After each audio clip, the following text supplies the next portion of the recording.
All right, we're back.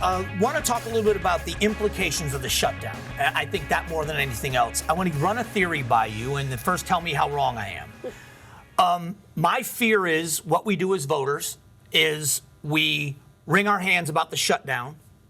They end the shutdown eventually. We think it's a victory.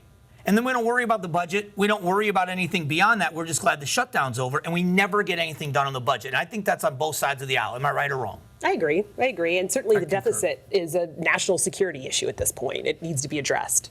So as the shutdown goes, is it the political pressure that ends it eventually for one side or the other that caves in? Is it political pressure that at this point everybody's kind of grandstanding and it has to end with the one that has the most pressure? Or am I wrong about that? I think that's probably true. My read on it is the most pressure is going to come on the Republicans to reopen government because they hold all the cards. I mean, literally, they have to know going into the negotiation that they need to give these Democrats something, and they're not giving them anything. And so it's not unreasonable position, particularly for a Democrat representing the Democratic Party, to say, I want something for my vote. And they're saying, no, we're not going to give you anything. So then address what they've all been doing, and I've been playing it, when now we've got the audio of Nancy Pelosi and Harry Reid and Hakeem Jeffries saying over and over again, you can't hold the government hostage to get your way on something that you want. But now it appears the Democrats are doing exactly that. How do they defend that?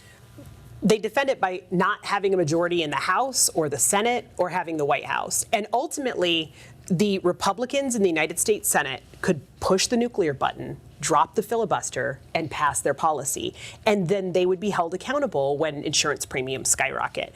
They don't want to do this.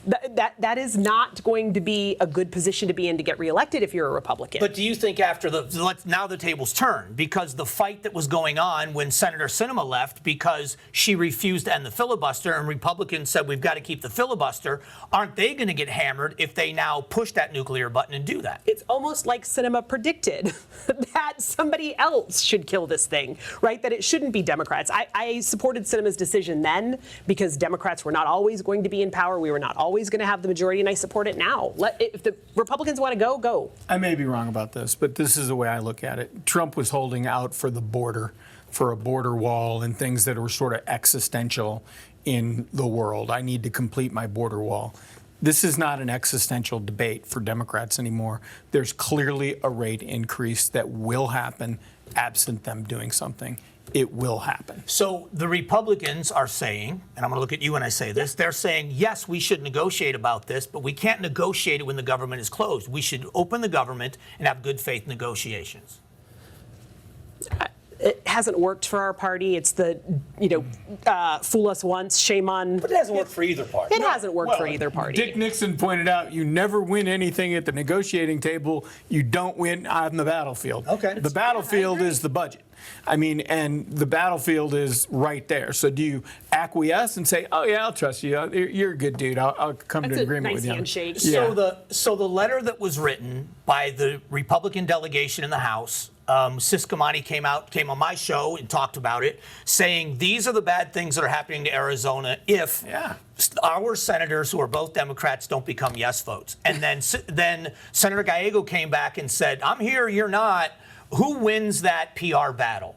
Senator Gallego is right. He is there. The Democrats went back, be it the House or the Senate. The Democrats are there waiting for the Republicans to return. But they're not getting anything done. The Republicans in the House already passed a clean CR. Right. They did pass the clean CR, but the Democrats are holding out for something that does matter. I mean, it's why we're seeing Marjorie Taylor Greene peel off from her party and say that we need to address the health care costs. I mean, I did not bet on that. I was going to say, I would never have bet that you would quote MTG in one of your arguments. No. Hey, man, it's a weird world we're living in. It's a crazy world. It's a weird world. I'm rooting for her. Other, I never would have done that. I don't know what's happening. The other thing that's happening is, you're losing FEMA funding. I mean, the people up in Globe, they're going to count on that FEMA funding to come through to bail them out of this situation. That's not going to happen.